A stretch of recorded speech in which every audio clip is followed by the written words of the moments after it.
Hey guys, welcome to the Daily Word Bible Study, a plain and simple book by book, chapter by chapter, and verse by verse study through the entire Bible. Currently, we are in Job chapter 38. Now, we come to the end of the book of Job. So, we start off with God, and then we end with God. And this is existence. This is life. This is, creation. And what is interesting, of course, is God, of course, is the one who's giving us the story, the revelation. So we start in chapters 1 and 2 with God's purpose. And I want to kind of remind this. I want to go back and do a little reminder here because I think it is important to understand how man's religion has corrupted the revelation of God. Now, what do I mean by that? You always hear of the epic battle between good and evil. This notion that God is fighting against Satan. The notion that God is in a contest with Satan who can win more souls, and that Satan's even though he knows he's doomed, but with his, from hell's, whatever, that little literature that they quote, from hell's depths I stab at thee, my last breath I spit at thee, something like that. And that Satan is, even though I know I'm doomed, I'm going to win more souls for God and then wipe it in his face. God, I got more souls than you. And that is such a perversion of the truth that we and so that it now it is it's even hard for us to kind of comprehend the nature of God for that reason. So the very first thing that Job teaches us is that, one, there is no epic battle between good and evil. But what we find here, and of course, as with all things beyond the physical realm, and I'm going to come back to that because that's important to me to understand about one of the revelations of Scripture. But we don't have, we get glimpses into the spiritual realm or reality. And there is a spiritual reality, and in this spiritual reality, existence go on. Existence exist. In other words, it's not vapors. When we think about a ghost, we think about vapors. Ooh, kind of no. We get glimpse of this, for example, in the Mount of the Transfiguration when Moses and Elijah showed up and they was talking with Jesus. That's a stunning revelation, but it's a glimpse because we don't have any details. Moses had been dead some 1,500 years, Elijah some 800. That's a stunning revelation. So when we come to the book of Job, remember the book of Job, chronological, is one of the oldest books or writings in the Bible. And it puts us around the time of Abraham, as best they could know. So the revelation is kind of stunning because this is what you see. You don't hear Israel. You don't see anything about even the line of Abraham or Israel. But we get this revelation, how from the beginning, we get this revelation that God gives us of a heavenly scene. We're first given details, of course, about Job. He's a wealthy man. He's a prosperous man. He's a healthy man. He has, to me, the dream life. He's healthy, wealthy, wise, as best we can see, he has a loving wife. He has, I think, 10 children, 7 sons and 3 daughters, and that they all get along together. That his servants, his again, he has immense wealth. So my point is there you look at a man with the dream life, but then more than that, on top of all of that, he is a righteous man, a just man, a good man. So then we flash to, and in fact, the idea is that he is more righteous than anyone on earth. This is the statement. Then we flash to the heavenly scene where it says the sons of God presented themselves before God. And and it says, and Satan came amongst them. Now, if you remember, that was again a glimpse, and we're not given detail, and where there is no detail, I would say that we should not give details. Okay, we can speculate, but we should clarify that it is speculation. So we have the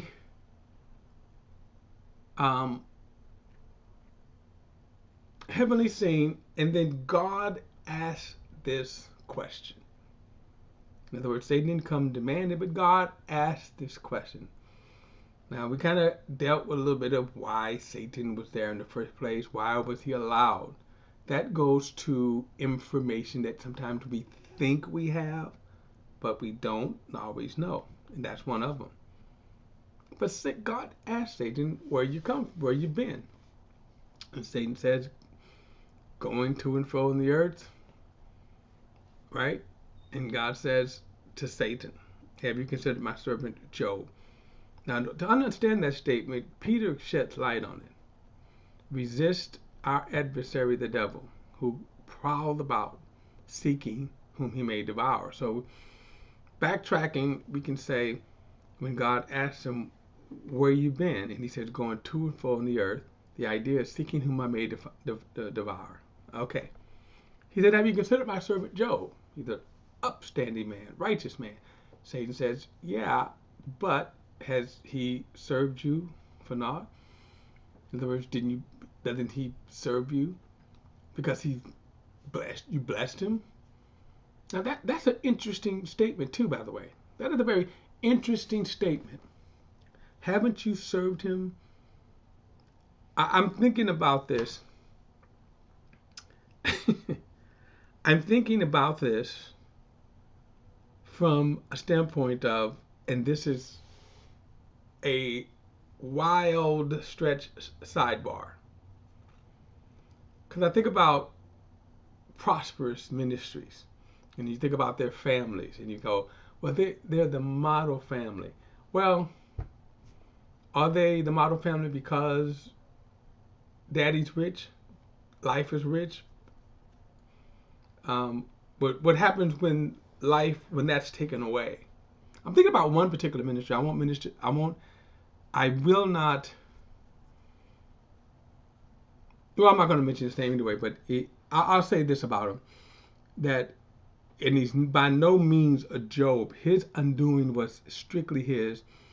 And I remember hearing a few years back that now his wife has divorced him, and I kind of put a question mark why. But anyway, moving on. Okay, so my point is that what the case that Satan was making was that of course he's going to bless you. You've blessed his life. So God says, okay, take him, take everything he has, but don't kill him. Now the reason why I bring that up is because right there you see Satan is under God's control. And this, we oftentimes get the ideal that Satan is out of control, wreaking havoc and that God is kind of behind the scenes, behind the eight ball, trying to wrangle him in, trying to control him. And one of the startling truths, one of the startling revelations is that everything is in God's sovereign control. Okay? So when you think about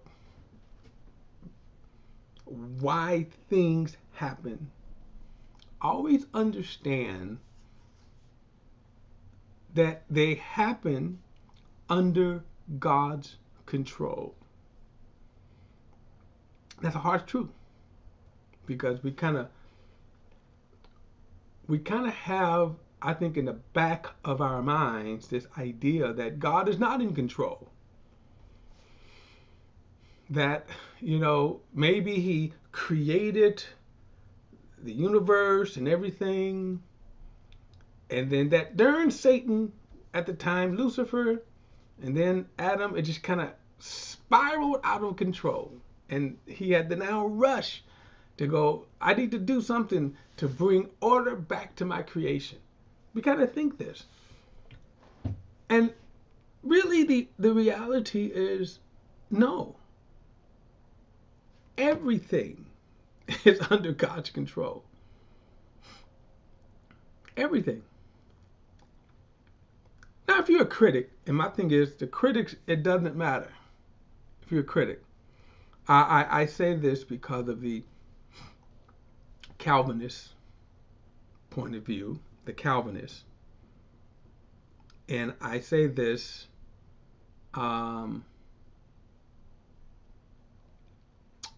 I say this because of the Calvinist point of view. And when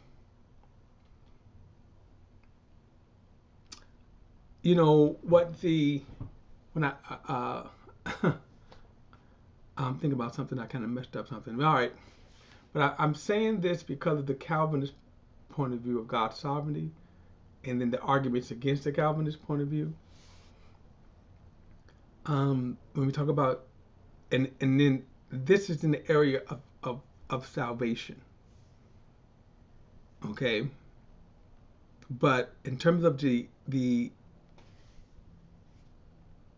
rulership, I'm trying to formulate this, and because again, I don't want to overstep or understep. What I'm saying is that what has been amazing is that this whole thing that we think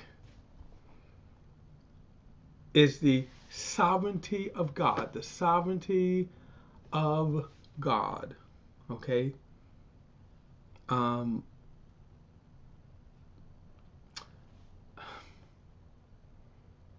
I guess my point is that we don't have enough information to always have one view or another. So if you're a critic and you see this, you see critics criticizing, saying, well, if God is a God of love, if God is just God, yada yada yada yada yada. Well, one of the things I'm saying all of this because this is a prelude to once we start in chapter 38. That is, it is easy to say in the launch attacks against God when God is not here. What I'm saying is that all of this is under God's control, as evidenced by the fact that God limited Satan to what he could and could not do. He could take away Job's wealth, but not his life. He could take away Job's health, but not his life. And not only that, but keep this in mind, Satan obeyed. Now let that sink in for a moment. Satan obeyed. So then let's flash forward for a moment. And you see Jesus at the Lake of Gennesaret. Well, he gets off the boat, and it was actually two, but this one demon-possessed man that we knew probably had more than 2,000 demons. He was possessed with more than 10,000 demons. Now, again, here's the interesting thing now. Because again, this whole world of demonology. How, what's up with that, right? Of course, you see the movie The Exorcist, and from there, every demonic movie, and that's all Hollywood. Because there's always a slight to where they, anyway, it's Hollywood, okay? But as the scripture, the demons ran up to Jesus. And by the way, every time a demon spoke out, when Jesus said, "Be quiet," note they were quiet. They didn't say, "Well, I'm going to keep on talking anyway, Jesus," curse Jesus out or whatever. You never saw that defiance. And so you have these, like I say, nearly, I don't know, it could have been more than, I believe it was several squadrons, as they call them, of demons, which anywhere from 2,000 to 6,000 demons. But they cried out, have you come to torment us before the time? Now notice that they're asking this question. They're not in defiance, but they're asking. And again, we don't have a glimpse of this. We don't have answers. We don't have details. But then they said, well, let us go into the pigs. And Jesus said, go. And notice they went into the pigs. Notice they did not go into someone else, like anybody else that's standing around. I don't know if you ever see this movie with Denzel Washington called Fallen. And there you had spirits that would just hop in and out of people at will. Okay, at will. Okay. Well, if demonology was like that, if the demon world was like that, wouldn't it be a lot more chaos in the world? And my point to all of this is the reason why it is not because God controls it. Now you may say, well, God is not fair, but He's God. Okay, He's God. So we come to Job here, and Satan is allowed by God to destroy Job's life, take his wealth, then take his health. So the most part, we've been going back and forth from a human perspective, the discourse. And one of the things that Job got is that he began to say, I don't understand why God is not talking with me. I don't understand why. I would love to ask God some questions. I would love to plead my case. But God is not around. God, where is He? Right? And by the way, he still kind of maintains his place in that he says, who could take God to court? I just want to ask God, why me? Why am I suffering? So what we're going to see, let me go to this, and then I know we're going to pick this up in the next study. So then it says, then the Lord answered Job from a whirlwind. He said, who is this that obscures my counsel with ignorant words? Get ready to answer me like a man. When I question you, you will inform me. Now I'm going to stop there because we're out of time. But so Job asked for this audience. Job demanded this audience, and God shows up. Okay? So we'll pick this up next time. Fascinating revelation. That's all I can say. All right, guys, don't forget to like and share this video. Subscribe to BP, the Bible Perspective. As always, if you have a thought or comment, add it to the comments section below. All comments are welcome.